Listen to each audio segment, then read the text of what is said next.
You ready? Well, I guess so, Doris. Let's get. Okay. This is something entirely new to me. All So right. you tell me to stop, so you'll have to tell me so. Okay. I've got many pages written down, but I'm not saying I have to use them. Okay. All right. Today is March the 28th, 2011, and I am Doris Ann Pierce, President of the New Windsor Heritage Committee, and in partnership with the Carroll Media Center, and we're doing an interview with Marianna Burkholder of New Windsor. She grew up in New Windsor as Marianna Lambert. So, Marianna, tell us about being born and raised in New Windsor. I was born in New Windsor,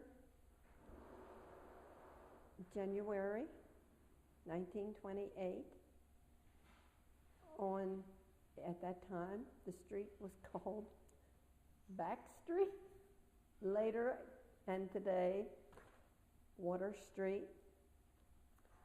And after maybe just a very few years, we moved over on what was then called Quality Hill, but today is Church Street. And I've spent the rest of my time on up through this very minute on Church Street. Grew up, went to school at New Windsor Middle School, New Windsor Elementary School, which was then located up on Main Street, what is now Tootie Long's place, and there were 7 grades up there until the new school was built over on Route 75, and that was an 11-year system. I think we moved over there when I was in maybe the 2nd grade, and that by being the 11-year system, I graduated from there. I attended and graduated from the Balmer Business College in Baltimore. Now, did you lived so close, you walked to school each day, Yes. didn't you? Yes. Any stories about your classmates or anything that happened that was funny in your school years? Well, it was entirely different than what it is today. Yes, we were called town children because we were within walking distance of the school. And regardless of the weather, we went to school. We walked out Route 75, windy, snowy, and if the town children got there, we had classes until noontime. Some of us might have had to been together, but if you had classes until noontime, that was considered a day, and we didn't have to make up any days at the end of the school year. So when weather was really severely bad, even teachers that could get there would hold right. class. Mm-hmm. Oh, I can't remember a day that the school was closed because of bad weather. Mr. Hawkins, the principal, he could always get there. He only lived across the street almost. Okay, well, tell us about your graduation from high school and then where you went to school in Baltimore. Well, I graduated from high school in,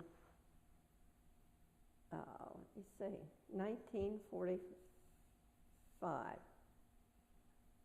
And within a few months after graduation, let me back up a minute. Proms. It was a big thing. We had proms then, like they have today. But you know, we went out and we'd go to the neighbors' houses that had nice porch furniture. I know my mother and 2 or 3 of the neighbors said, "Oh yes, you can use ours for the prom." And some of the fellows would bring their farm trucks into town, go with some of we gals to these the neighborhoods and gather up the porch furniture, take it over to this school auditorium and decorate. Excuse me. And then we'd go back and get flowers and lots of roses, because there was a florist that lived down the street from me by the name of Cora Stauffer, and she had a florist business, and she would give us loads of flowers. Cora Stauffer. Now, did her husband operate the grocery store at one time? That I don't know. I don't think she was let me see, she was a smelter. I don't know. I'm not real sure Where about was that. her florist business? Right across the street from the now funeral home. Oh. It's a pink and green house, and she had greenhouses behind her house. And when she would want fresh cut flowers, maybe for funeral arrangements, and didn't have them on hand, still she would order them from a supply house in Baltimore, and they would send them up on the train in the evening, which got here around about 5:30, 5:45. And usually my mother would go down to the train station and pick up her order of flowers. Excuse me, because she didn't drive. Okay, and that brings you She had away. beautiful greenhouses. So you had lots of flowers to decorate with for the proms. Mm-hmm. What kind of dresses did you ladies wear? Well, I think they were long, but I'm not real sure. I can't remember the dress that I wore for my senior prom. I just can't remember what that was, but it was probably pink. Your favorite color. Mm-hmm. And upon graduation then, you enrolled into a clerical school in Baltimore? Mm-hmm. It was all business. That's all there was. Down on Baltimore and Light Street. And how did you get there?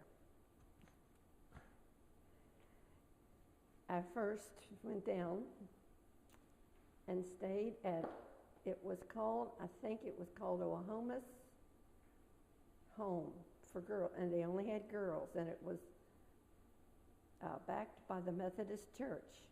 It was kind of like a boarding house. Yeah, I guess that's what you would call it. And it was on Park Avenue.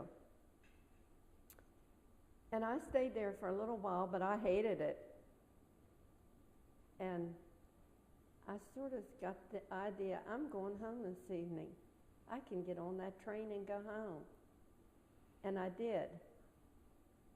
That was just once. Then I tried to make it, but not too hard. And then I would call my mother and say, meet me at the bus station in Westminster. I don't feel very well. So that went for only 2 or 3 times. And then my dad met me one day. And we went to the doctor's office, which was just up the street from the bus station. And he was a family friend, and it was Dr. Marsh. And he wanted to know what was wrong, and I said, I just didn't answer. And I started to cry. And he said, honey, you're homesick. And I said, yes, I am. Well, he said, how's school? Oh, I said, that's fine. Grades fine? Yes. Everything was fine. I don't like staying down there. Well, he said, you know, there's no medicine for homesickness. But you go home and have dinner with Mom and Dad, and I bet you'll figure out something. I still say he knew. And Dad pulled this ticket out of his pocket. And he says, if you can keep your grades up, Mother and I have decided we'll give you 30 days ticket on the Western Maryland train in the morning. But you have to be there 5 minutes to 6. And it'll take you within a few blocks of the school. And then you get on a number 9 trolley, and it'll let you off at the school. And that's where I went, and I finished there and graduated from there. That was the best thing ever happened. So, How long was the course? How long was the course? Oh gosh, about a year and a half, I think. I've kind of really forgotten what that was. but there were no breaks back then.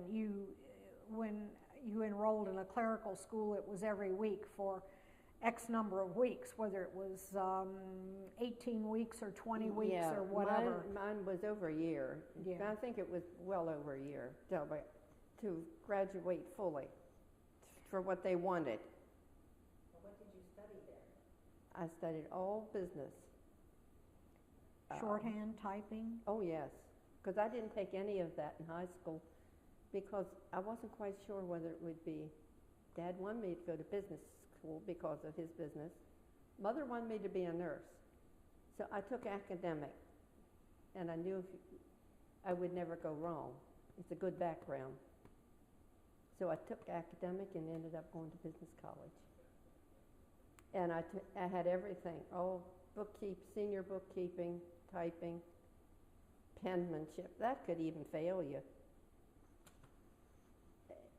Just everything related to business.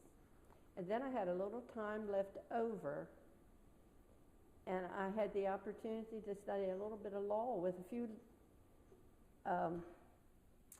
attorneys in the night. They were in the night class, but then there was a few others that came and had an afternoon course or something, some part of the day.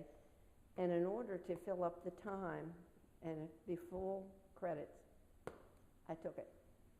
So that was a good experience too. And that wasn't included in the course when I started. So, During high school, did you have part-time jobs or not? Did I what? Did you have part-time jobs when you were going to high school? Not in high school. Not in high school. Summer jobs? When I was in college on weekends, and after I got out of college, then I worked for Dad for a while. And I worked over at Brownie's Corners part-time. okay, now, define for us what was Brownie's Corner and what business was your dad in? My dad had an automobile. He was a dealer. He sold Hudson's and had the full dealership. And Brownie's Corner was just a soda fountain, but they served meals and lunches. And I worked there some evenings and on Saturdays. And that's where I met Berkey. That's where you met your husband. Mm-hmm. And what was his full name? Winfield Burkholder. He liked the sodas or the milkshakes that I made. And where was he from? New York, Brooklyn, And- Brooklyn, New York. What was he doing down here? He was working in the business office at the President Service Center. And when my dad sold his business to the mechanics, that's when I went to work in the finance office at the President Service Center and was there for 33 years and took my retirement from there. And then on a side business, did your dad open the laundromat? Mm-hmm. After, I have forgotten what years that was, that Hudson and Nash merged, and Dad didn't like that. And then, well, there was this big showroom. So that's when he opened the laundromat and had it until he and Mother passed away, and then it became Doug's and mine. That's my son. Okay, now, can you tell us where the garage was located? Yes, right down at the end of High Street, before you cross, just as you cross the railroad track on Route 31 to Frederick. On the right. Mm-hmm, on the right. What business is corner. in there now?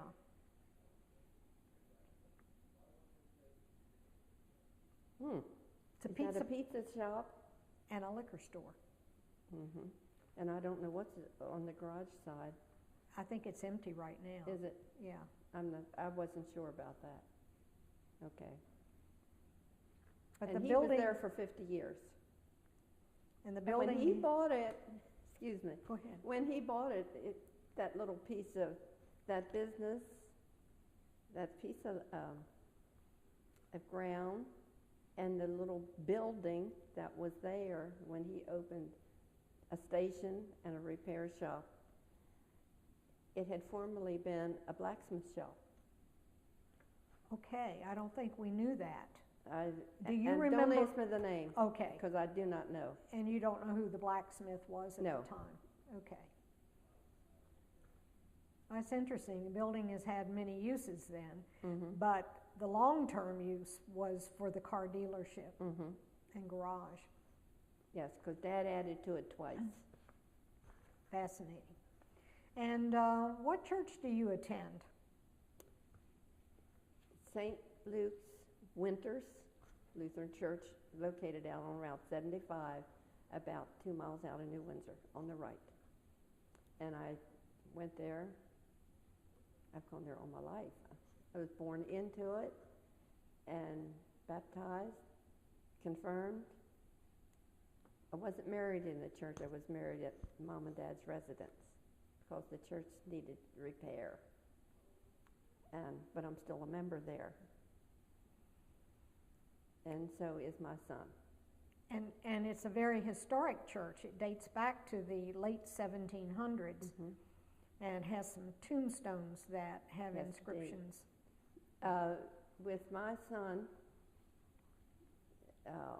that makes the 6th generation between he and my nephew that are And from your Dad's side of the family right straight through. and your son's name? Is Douglas. Douglas Burkholder. Mhm. Okay. And he lives in Westminster, is that right? Mm-mm. No? He lives upstairs above me. Oh, He's married now. right. He and Okay. Mary live upstairs. How nice. All one family. And you've Mhm. got a beautiful Victorian home next to the funeral home on Church Street. That's right. Any other stories that you can tell us about the businesses or the ice house or anything that was in what we call the industrial corridor here on Main Street, Water Street? Well, Doris, I have made many, many notes. Which street do you want to start on? Wherever you want to start. We're listening to you. Well, for the garages in New Windsor, of course, it was my dad's down at the lower end of what is now High Street. I don't remember what it was called then. Just a street. And then coming up the street, there was another garage on the left where New Windsor Automotive is now located. And that, I'm not real sure. I think it was called Baker's Garage, I think. And during the war, my dad was asked if he could rent another place in town that, you know, you had to buy gas, batteries, and tires, I think, with stamps. That's right. During the war, things were rationed. We had Everything- rationing mhm, stamps. Everything was rationed. And he was able to rent that just as long as there was someone there. And they would come around and check very closely if your stamps and everything correspond with what you should have on hand or gas in the pumps or in the ground. The rationing board, I guess it was, would come around and check on that. And then there was another garage. I don't know why New Windsor had so many garages. But up on Main Street, where Hessen's garage used to be, back in those days, it was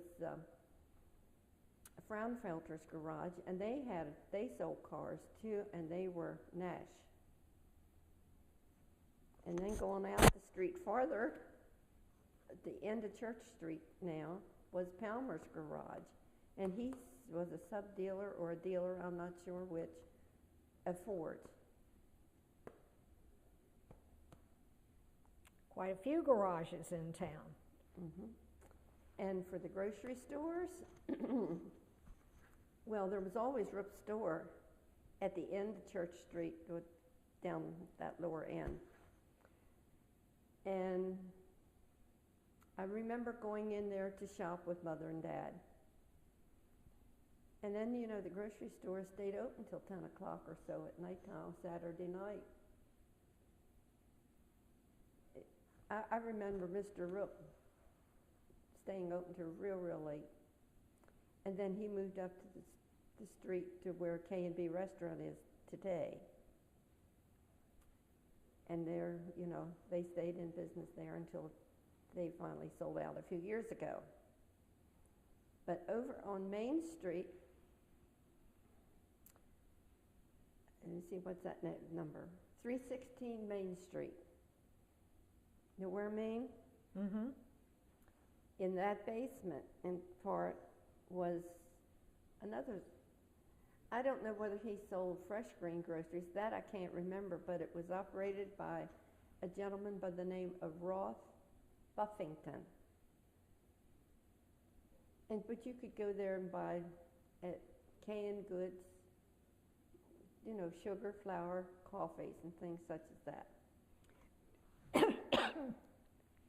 Had that always been a business? Is that the one that Frederick Dielman portrayed in his painting of the raid of New Windsor? The what? The raid? The raid, the Confederate raid, Yeah. when the Confederates came through. It was a store then. Up there?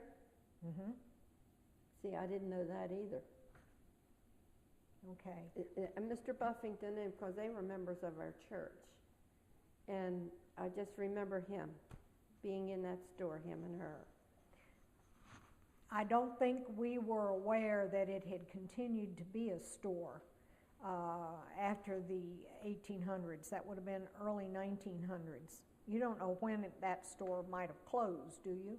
No. Okay. That I have no idea. But I remember being there during the war because I would go down there and get things for Mother, maybe like sugar and flour or something, you know, because it was just down the alley. That was an alley then. Right. So it was in operation in the 1940s, at least early 40s. Late 30s. Late 30s or and maybe early 40s. Yeah. Okay. Why did you buy fresh meat? Oh, the meat. Oh, my goodness. We had a lot of those. Starting down to lower end of Church Street. And I don't know what that number is, but tell you who lives there now. The place I'm going to tell you about, It's probably 110 or 112 Church Street. it would be in that 100 block. It would, I guess maybe that's where Danny Wolf lives now. I guess. Okay. But there was a meat market there way back when I was just real small by the name of Mittens Meat Market. And then I think the next one that I can remember a little bit about would be Mr. P.B. Rook. He had a meat market there also for a short period of time, which later then became Obrick's. George Obrick was down there until he built his house on out the street from Mother and Dad and had his meat store in the back until the end. And then, let me see, there was another one.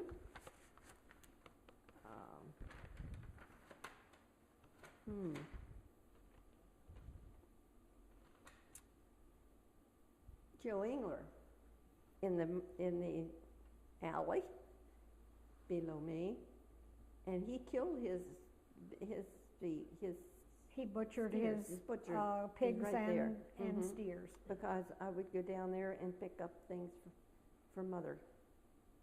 So that was another meat market. I don't know, I think that's all of the meats.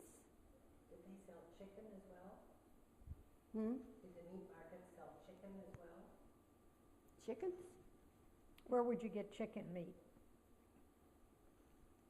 I don't know whether these butcher shops handle chicken or not. I don't remember because I didn't have to be bothered about that because Mom was a farm girl. She was born out on Jasontown Road. And Grandma and Grandpa were farmers.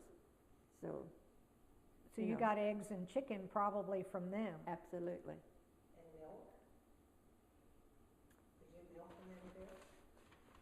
I guess we did sometimes, but mostly our milk at that time was delivered to our house every day by Warner's Dairy. Warner's out of Frizzleburg. That's how we got our milk. How much was a quart of milk? I don't remember. Not much, I'm sure. When we first moved here, I bought eggs from Norman and Reba Myers. They Chickens? had a little chicken house in the back, and I bought eggs from her. I know there's an ordinance now that doesn't permit you to keep chickens See, anymore, and but Berkey and I living next door. The people ahead of us that built the house, they had a chicken house there, and they raised chickens also, but not when we bought it. But most places around town had chickens. Yeah, many places around New Windsor had chickens. it was like having a victory garden in your backyard. Oh yeah, now we had a little garden there when we bought the place, yes. And most people did then. Mother and Dad did. Did you grow potatoes? Did you grow potatoes? No, because Grandpap had them on the farm. Do you remember anything about the canneries or the ladder factory here? Where the ladder factory was a B.F. Shriver cannery. And they did corn. They canned corn over there. I don't think they did peas at that place. Yeah, they did. Did they? That goes way back. And I remember corn, and then I don't know what it was or why, but they canned beef for a while. And I don't know the reason. It might have had something to do with after the First World War or something. I don't really know. But they did corn. I definitely remember that. They didn't do fruit? They didn't do any fruit? Fruit? I don't know. No, there was never no fruit canned. I don't think. Did you do canning at home? Did you do canning at home? She was too busy to can at home. Oh, Mom did. Oh, yes. Oh, yes. Everybody canned then. Oh, yes. I remember Mother canning. Everybody did. Particularly tomatoes and things that came out of your garden, you would put up for your winter. That's right. Oh, there was an apple factory, now that you mention it, not too far from here. You remember? No, you don't. It's not in any of your history of this place. There was a factory down here that did, I know they sorted apples. But don't ask me who did it. I don't know whether that would have been Shriver's or not. Did you ever meet the Gears and know of their little operation of making tables there at the ladder factory? Oh yeah, I knew Florence and Ralph. Florence and Ralph Geer, G-E-E-R. Mm-hmm. Do you know about the years that they might have operated their business?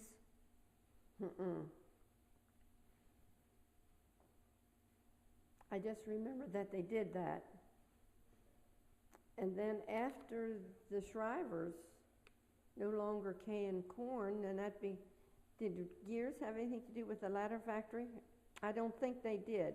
I'm not sure, and I'm But not I'm not sure real about sure. where the building was, but the New Windsor Heritage Museum has a table made by Geer that was donated to us, and it is totally wooden, has the enamel top. It was a kitchen utility table with one little single drawer. And I understand later they went to chrome legs. They also made a table with chrome legs that was reminiscent of the early 1940s. No, I can't say I ever saw any of their works. Then the ladder factory burned one night. Big time. Just about a week or two before Christmas. A huge fire, one of the biggest fires that I think New Windsor ever had. All that wood, oh my. It was an inferno, wouldn't it be? Mm-hmm. Burned for days. What year was that? Well, it had to have been after I was married, 1948 or 9. It was probably, but it was, I'd say it was between 49 and 51 maybe, because it was before Doug was born. And it was on a late Sunday night, early Monday morning, snowing terrible. And I think New Windsor might have had their first fire truck by that time, I think. And when my dad got the call, he got everybody up in our house. And he says, we have to go because I think it's the garage. And Dad had 30 cars, new and used cars, in his, between inside and outside. But he didn't. Do you know what? The heat broke windows across the street, out of those houses directly across from Dad's garage. The heat broke the windows out of those houses and never melted the snow on the garage roof. And never melted the snow? Never melted the snow. Where was the ladder factory actually located? In close proximity to your garage there on High Right across Street? the railroad track. Right behind. Was that where Robertson's house right house? next to the Roberts. Okay. There was a Roberts house, and then the big ladder. It ran right along the railroad track,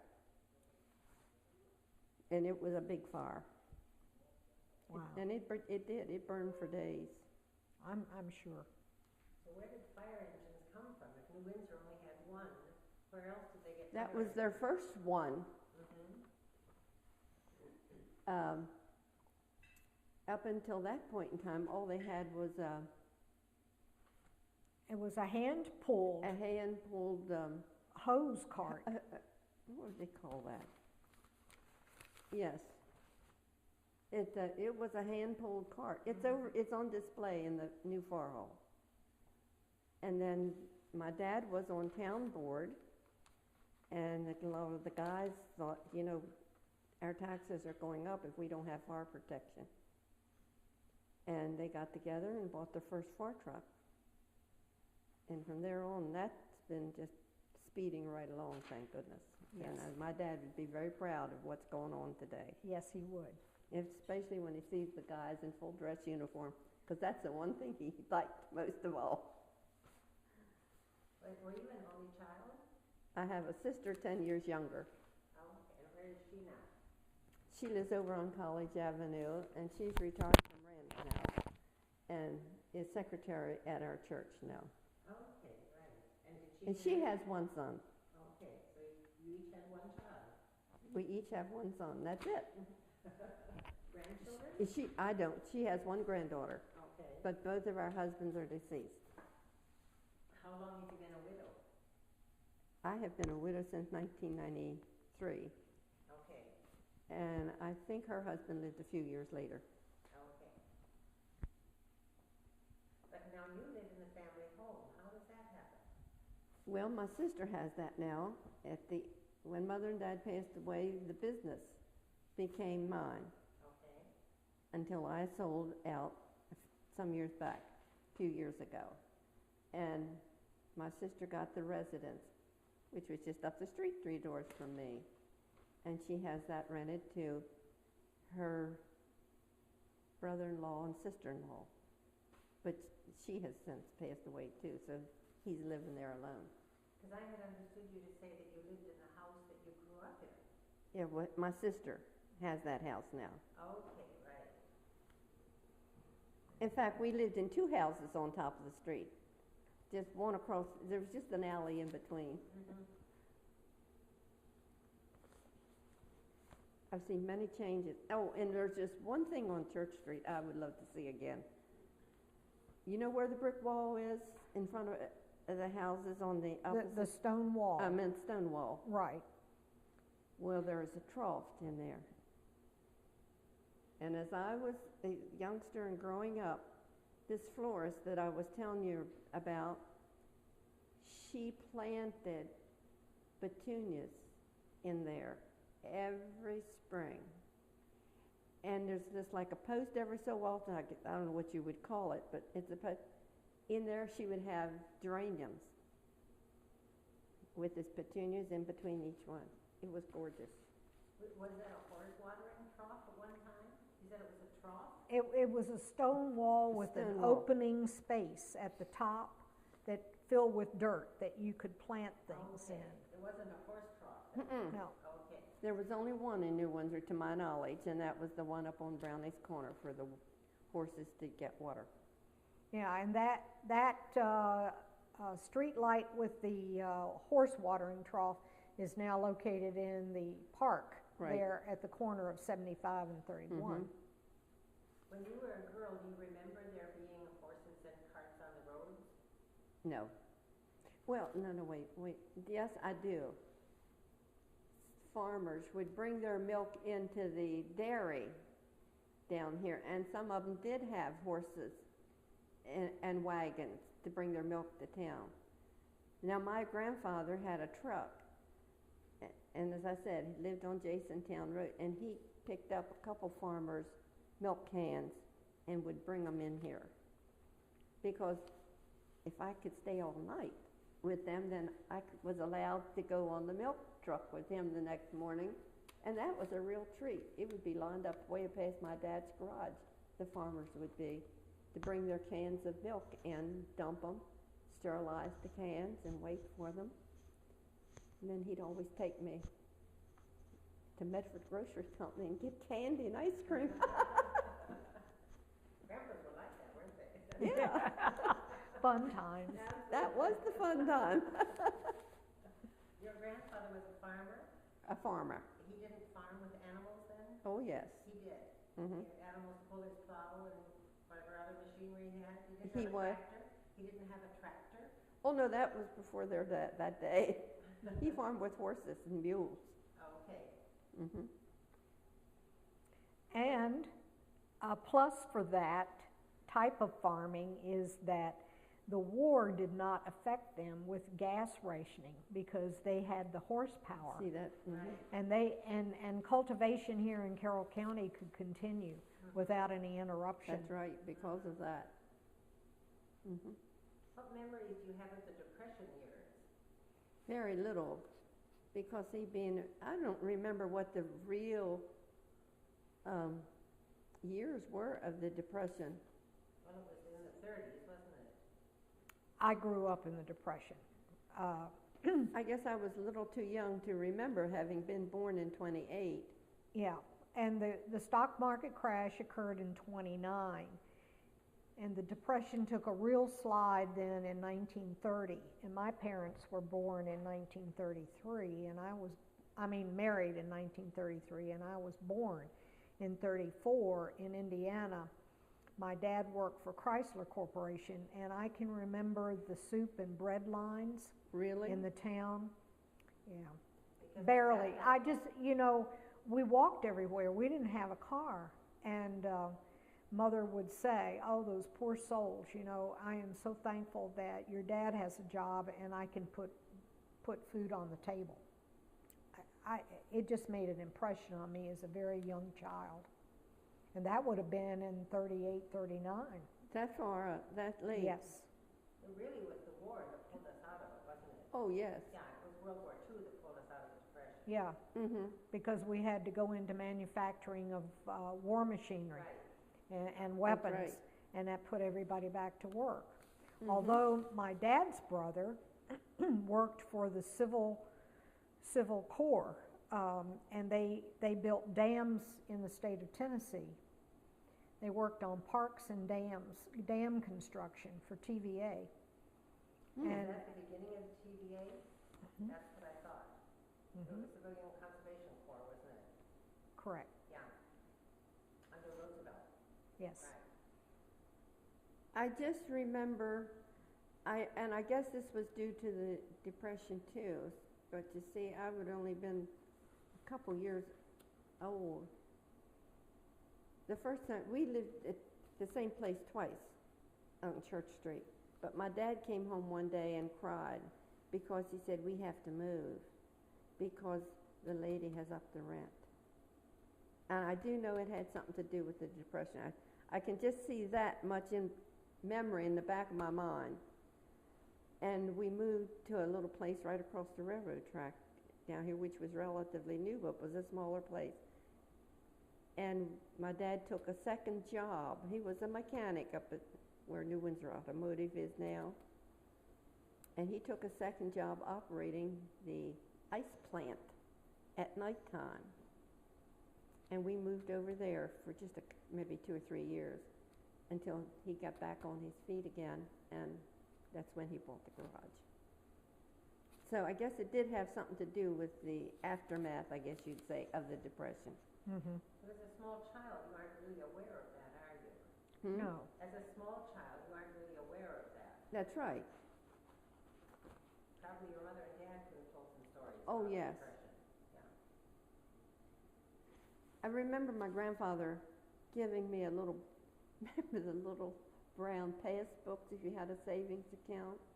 He had one at the Uniontown Bank because that's where he dealt. And he gave that to me. All I can remember was it was after the Depression because that was one of the banks that closed. And he said, honey, it would have been a lot more there if the banks hadn't closed. And I don't remember what was in that amount anymore, and I can't find it. I wish I could. Was it lost, that money then? If the bank closed, was that money lost?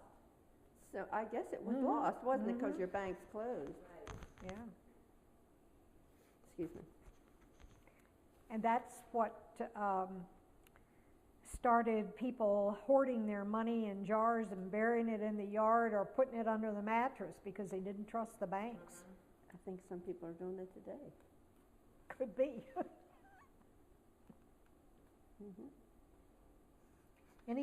Anything else you'd like to tell us I don't know. What do today? you have in your mind? Well, I Because I think don't have that much.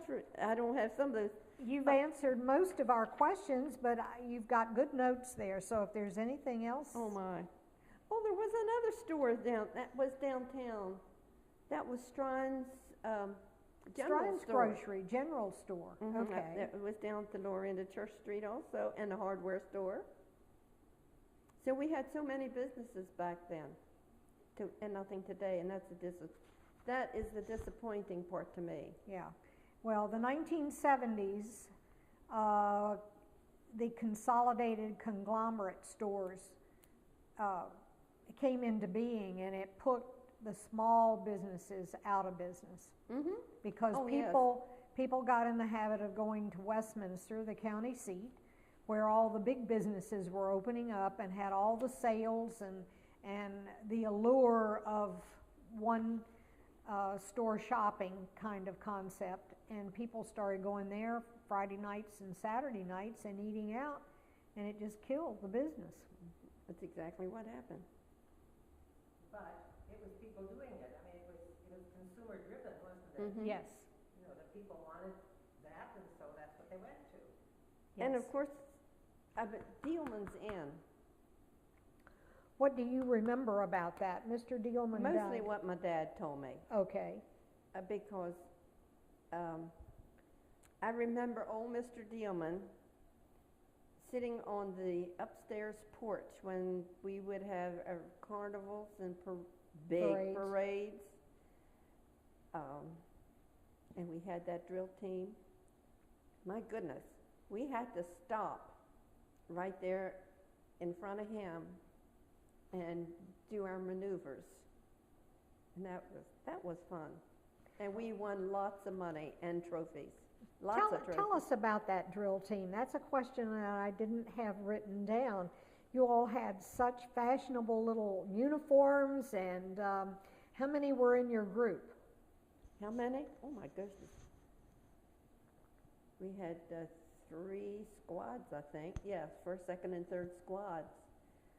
Oh, I know Would there there be were between, 15 to 20 in I each would group? say maybe closer to 30 maybe in the beginning. Was it a school-related activity? It was a what? Was it a school-related activity? No. It was a group of us got together and had a drill team which was related to the Ladies Auxiliary and the fire company. And this all came about as the reorganization of the New Windsor Fire Company back in 1948. Oh, so this wasn't something you did as a young girl? No, these were grown women who marched in cadence, and then they would do certain little maneuvers and drills and turn, and they were really wonderful, exciting to watch. And they had capes. Okay. Remember, Doris, we started out with black skirts, first couple years, white blouses, and a black tie. And that's what we had for the first couple of years. And then we bought a full dress uniform. And that was a black wool. Everything was wool. Black skirts with white stripes down the side, a white blouse. And it wasn't just any kind of blouse you went out to the store to buy. Everybody's had to be uniform alike. And a black cape, which was wool, come up around here like this. And when you turned the left side back, that was white satin. Oh, my goodness. And white, everybody had to have white shoes, and they were the nurse's style because that was the easiest thing for marching, and it didn't hurt your feet. How about stockings? I guess, I don't think we had black stockings then. No, I think you they had were regular. just regular toes. Right. Right. I'm pretty sure. It wasn't white or black, I do know that. We have part of a uniform at the New Windsor History Museum. Somebody had donated with a cape and the hat. Oh, yeah, I forgot about the hat. Yeah. Yeah. And white gloves. Yes. And was it a social thing? Or a military thing? Or what? No, it what was wasn't the purpose military. of it? Well, the ladies auxiliary to the fire company provided food when the men had to go to fires. They would provide the food, take it to the site, and feed them while they were fighting the fires. And then they worked at the carnivals, and they raised money on their own and gave it to the fire company to supplement. But And the as drill team did the same thing. and the drill team was kind of a core of people that wanted to do this and enter the competitions, because the fire company had a big firemen's convention in Ocean City every year where the teams would come and they would compete. Okay. We won lots of trophies and lots of money for the fire company. Was your husband or your father a fireman? Oh yes, my dad helped to reorganize it. Okay, and he was one that went out and fought the fires? He was the first chief. Okay. And your husband never was a fireman? Your husband never became a fireman? I think just for a short period of time. That wasn't Berkey's thing. He was a member of the Lions Club. And so Okay. was my dad. Yes, 3 men got together and went to Elmira, New York to buy the first fire truck. And as my mother would say, they didn't have 2 pennies to rub together when they left New Windsor that morning. But they bought a fire truck. And an international. And how many fire trucks does New Windsor have now? At least 4. At least 4, and an ambulance. Yeah. And they, did you know that they were hazmat? Isn't that what? Hazmat trained? They are fully trained now, and they can go any place in the state of Maryland. And because we have the storage space, the hazmat truck is stored here. Okay. So every fire department doesn't have hazmat training? Their men have to take some very, very difficult training and schooling Okay. in order to do that. And they're all volunteer, aren't they? No, there's some paid ones There's there some now, paid ones, the yeah. Paramedics. Okay, yes, yeah. But there's still a number of Oh, volunteers. yes, oh, definitely. Is the chief a paid position? I don't He's think a so. volunteer? No, he's still volunteer. Okay. The a big commitment. I don't know how they get men to volunteer to do that. Or women, I don't know. I suppose you have women volunteers too now. I have a few. I don't know much about the auxiliary Yeah, I anymore. don't know either. But it still exists. I'll put it like that. I don't know how large it is. It used to be big. Yes. But apart from the auxiliary, I'm sure there are women who are firefighters now. Yes. Oh, Yeah. yes. That's just happened within the last 15 or 20 years. Right. Equal rights. You're right, and that is it. Well, we'd like to thank you So let me see if I missed anything for else. sharing, and if there's anything else, you look at your notes, because we would love You to want my hear it. notes? If you make copies and give them back to me, you can have them. Oh, my. Oh, I'm sure I've missed a lot. Anyways. Yeah, I've had wonderful memories through my time, both with my parents, family. Oh, and my grandmother had a restaurant in New Windsor, too. When? I bet you didn't know that. No, when? Excuse me. Well, my cousin tells me that he lives in Florida. I talked to him, and he said he thinks they went there in the middle 30s and operated that restaurant till maybe 39 or 40. He wasn't real sure either. But uptown, across from the Ziegler Hall at the center, there is a house that sits right on the corner of Roop's Alley. Yes. Just turn off of 31 and go back to Roop's. The one on the left, and Welker's is on the right. The one on the left. Where Miss Jamison used to live. Yes. And it's where she bought. That's where she lived last. Okay. Let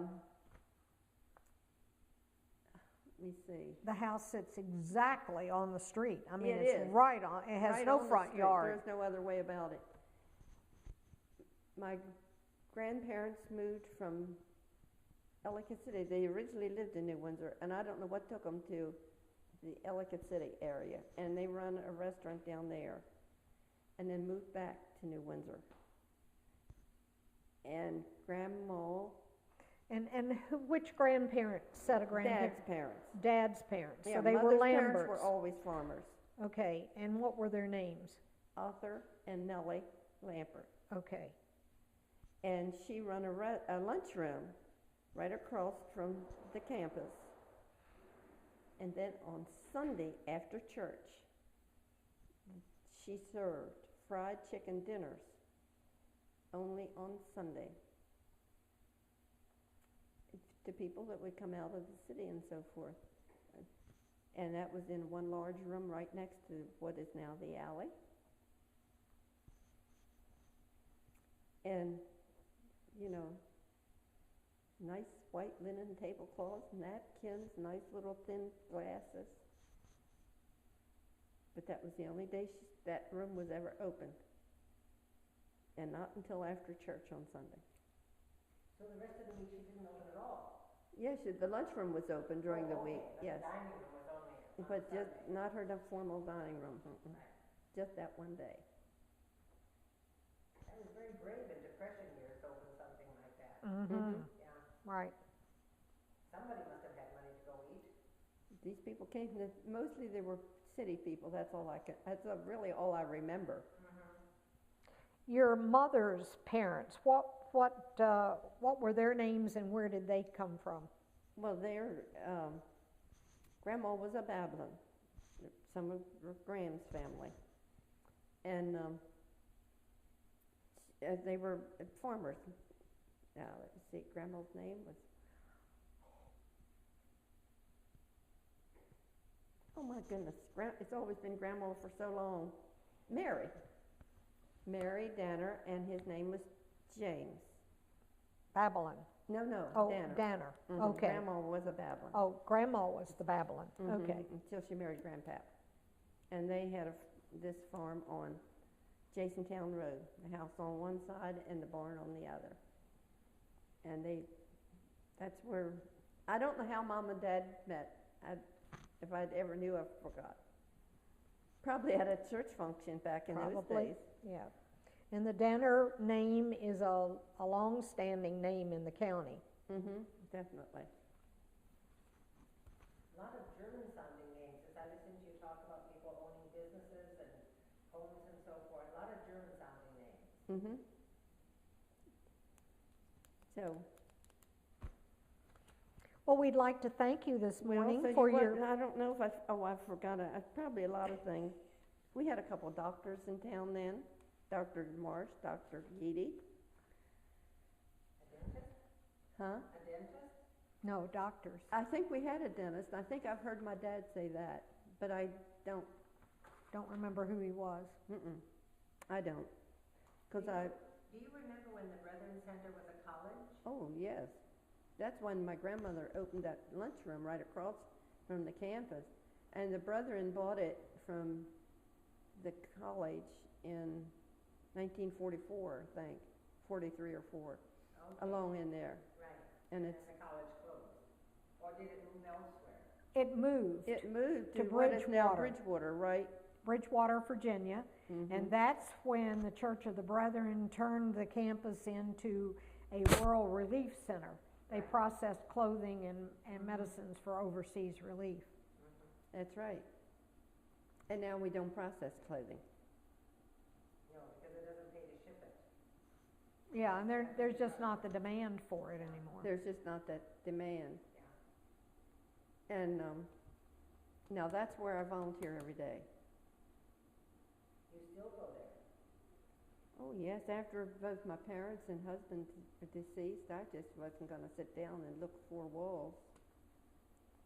So I went and I did some office work for him a couple different times. And then I went down and talked to Loretta. And now I had to get the full name. I'll tell you exactly. Oh, I forgot to tell you about we had a big blizzard on Palm Sunday. I remember that. I was supposed to join church that day. Didn't happen.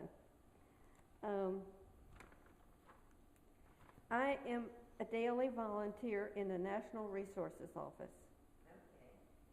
under the name of Brethren Service Center, but I work with Church World Service doing hygiene kits and inspecting each and every one before they're shipped to a disaster site. And right now, we're very busy. Are they going to be doing disaster kits for Japan now? When we get an order from Church World Service or Lutheran World Relief, they get their orders from those two places, and sometimes Red Cross. And Loretta Wolf is my supervisor, and when she gets the orders, these big cartons have all been inspected and packed in gallon-size plastic bags of 7 items, and only those 7 can be sent. And I know we packed after Katrina. huh? I remember packing after Katrina. Okay, and we, believe it or not, we're still sending to Katrina too. Oh, really? There's still a The great cleanup need down kits. there. Yeah, we just don't, And we don't Haiti- hear much about that, yeah, but No, you don't. there's, But every now and then, I will hear Loretta say, to the guys, we have to load a truck tomorrow for Katrina. And it'll be hygiene kits yet. And now quilts and blankets. Are you saying they haven't had any orders yet for Japan? No, it takes a while. These things have to come through. I think it's the Red Cross first, and then maybe through Church World Service and Lutheran World Relief. And when that happens, and I had the privilege of seeing a film from the Church of the Brethren conference a couple years ago, and I saw some of our cartons being unloaded from the airplane over there. That made me feel real good. So I tell the people that. yeah. Well, when the appeal goes out from the Brethren Service Center to all the churches to purchase the items for these gallon bags, which is usually a washcloth and toothpaste and toothbrush. No toothpaste anymore. No toothpaste Cannot anymore. send toothpaste. Why? Well, if you remember a few years ago, there was a toothpaste, I would say a scare, that some toothpaste from another country had some poisonous material in and got into this country. So Church World Service said, pull all toothpaste out. If it comes through, even if it has a good expiration date, you have to take it out. And then They buy in quantity. they buy, and when they give the kit to the recipient at the disaster site, they are given a good tube of toothpaste because there's a toothbrush in that kit. And what about soap? Is there soap in the kit? Oh yeah, it's the hand towel, washcloth, a bath soap, but that has to be wrapped too in its own, and the toothbrush has to be in its own wrapper. Band-Aids and a comb and your toothbrush. Okay. And they have to be in there, nothing else. But you'd be surprised at the extra stuff that we get, that Oh, people yeah. go travel, but you can't send that. So you just take that out and We give it to the homeless people and New Life for Girls, and we get a lot of nice things for them, really. Good, good. So it's all made use of, It- and nothing is ever thrown away. There's a motto down there, we don't throw anything away, and believe you me, that's it. Okay. Anything else? thank you so much. Oh my goodness, Doris, I don't know.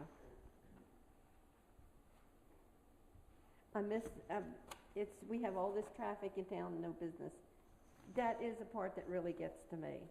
Not the traffic as much as just not having the businesses. Yeah, we're truly a bedroom community, and We are. people traverse through here on their way to work and back home, and that's And they do their shopping and everything when they're at work. correct. That reminds me of something. I don't know if you ever knew this or not, but one of my grandmothers, and I don't remember which one, told me that down there where K&B Restaurant is now, there was a hat shop. A hat millinery You shop. could go, women went there and bought hats. And you don't know who operated it. That's fascinating. No, I That haven't. building has seen lots of different buildings, businesses in it. Mhm. Yeah, interesting. But I have no idea. I would imagine it would have been Grandma Lambert because she always wore she was a big woman, and she always wore big hats. And so I would think, I just remember it was one of my grandmothers, but I would think it would be her, but I can't say for sure. Well, we would like to thank you for participating in our Well, oral it's been more histories. interesting than I thought because I was going, I didn't know what to expect. I'm going to be honest about it. Well, thank you so much. So